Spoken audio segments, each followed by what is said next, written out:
Por todos es conocida la figura del rey Salomón, personaje que aparece no solo en los textos bíblicos, sino al que también se alude en el Corán y en el Talmud. Tercer rey de Israel, hijo del rey David, era considerado un mandatario de excepcional sabiduría, poseedor de grandes riquezas y responsable de la destrucción del Templo de Jerusalén.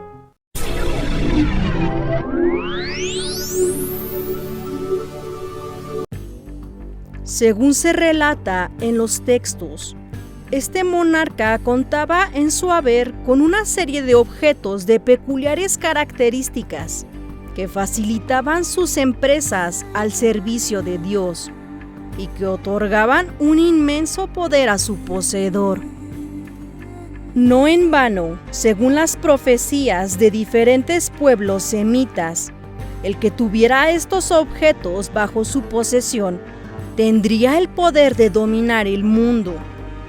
Son muchos los misterios que rodean a esta enigmática figura, y tal vez esta sea la razón por la que numerosos grupos a lo largo de la historia hayan tratado de dar con el paradero de tan insólitos objetos, desde los templarios hasta algún servicio secreto. La mesa de Salomón. Uno de los maravillosos objetos es conocida como mesa de Salomón, que construyó Moisés bajo las meticulosas órdenes de Dios del siguiente modo: harás asimismo una mesa de madera de acacia. Su longitud será de 90 centímetros, su anchura de 45 centímetros y su altura de 68 centímetros. La revestirás de oro puro y harás una moldura de oro alrededor del borde. Le harás 4 argollas de oro y pondrás argollas en las 4 esquinas que estén sobre sus 4 patas. Cerca del borde estarán las argollas para meter las varas al fin de llevar la mesa. Harás las varas de madera de acacia y las revestirás de oro, y con ellas llevarán la mesa. Harás también sus fuentes, sus vasijas, sus jarros y sus tazones, con los cuales se harán las libaciones. De oro puro los harás. Y pondrás también sobre ella el pan de la presencia perpetuamente delante de mí. Se piensa que en este objeto sagrado que se guardó en el templo de Salomón una vez estuvo construido, el mismo rey inscribió el Shem Shemaforash, o verdadero nombre de Dios, que según la tradición cabalística no debe ser pronunciado, ya que es el vocablo que utilizó Dios para crear el universo, la fuente de toda creación. No solo esto, sino que en esta mesa estaría inscrito todo el conocimiento del universo. El anillo del rey Salomón. Otro de los objetos en posesión del monarca era el denominado sello de Salomón, una suerte de anillo mágico en el que también estaba inscrito el nombre de Dios y que Yahvé dio a Salomón directamente del cielo. Este anillo otorgaba al rey una serie de poderes asombrosos, tales como el control sobre genios y demonios, la autoridad sobre el viento y el agua, o la capacidad de comunicarse con los animales. Por ello, parece que Yahvé sentía una especial predilección por Salomón, al que, además de otorgarle un gran poder, le hizo poseedor de una avanzada tecnología divina de la que era incapaz el ser humano. El Urim y el Turim. Otros excepcionales objetos mencionados en los textos antiguos son el Urim y el Turim, unas piedras engarzadas a un pectoral sacerdotal que debían situarse sobre el corazón, mediante las cuales se transmitía la voluntad divina y que se utilizaban para cuestiones en las que se consideraba necesaria una respuesta de Dios. Como decisiones de interés nacional, ya que Yahvé era el legislador de Israel. La alfombra mágica. También se relata que Salomón tenía una alfombra mágica que utilizaba para viajar por aire. Podía llevarle no solo a él, sino a toda su corte, y podía atravesar grandes distancias en muy poco tiempo. Estaba tejida con seda verde y con oro. Iba acompañada por manadas de pájaros en sus viajes. El Arca de la Alianza. Pero el más importante de los objetos de los que fue poseedor el rey Salomón fue el Arca de la Alianza, que, después de acompañar al pueblo elegido en su vagar por el desierto, acabó guardándose en el templo de Jerusalén.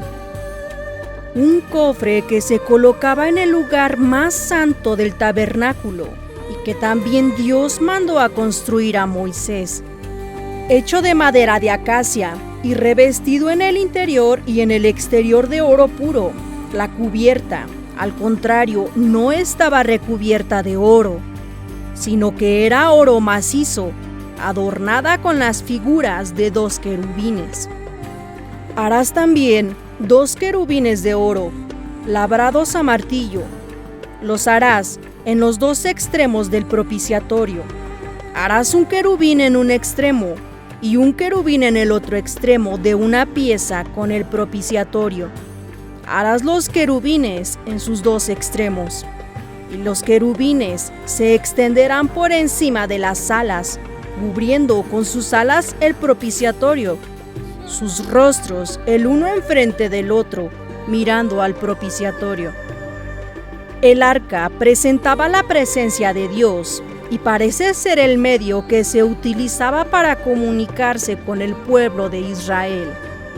Allí, ciertamente me presentaré a ti y hablaré contigo desde más arriba de la cubierta, desde entre los 2 querubines que están sobre el arca del testimonio.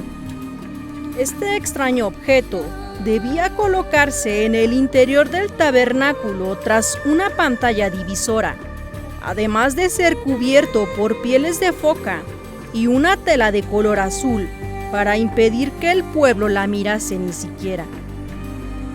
Por el más mínimo momento y por lo tanto muriese. Parece que era peligroso acercarse al arca, tocarla o mirarla. Podía ser motivo de muerte por alguna extraña razón. Así nadie podía acceder al interior del tabernáculo, a excepción del sumo sacerdote, que únicamente tenía permitida la entrada una vez al año, y para ello debía de portar incienso, ir cubierto de sangre de cordero y estar libre de pecado. Si no cumplía con todos estos requisitos, corría el peligro de sucumbir bajo la ira de Dios.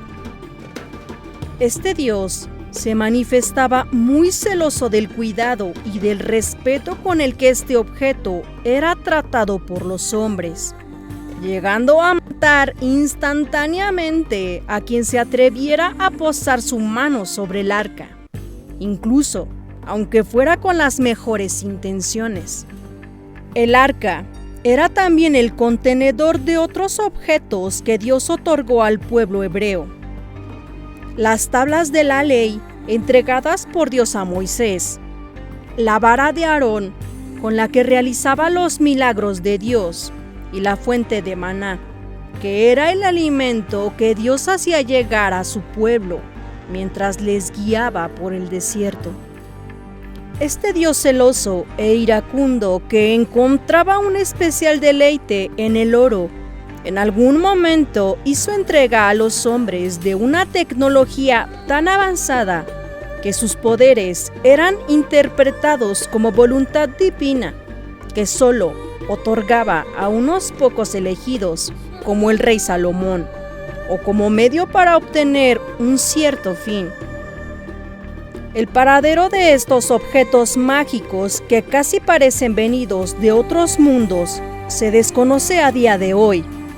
aunque no son ni han sido pocos los que incansablemente tratan de dar con ellos. Amigos, ¿qué opinan de estos artefactos? Si les gustaría que habláramos más de este tema, déjenlo en la caja de comentarios.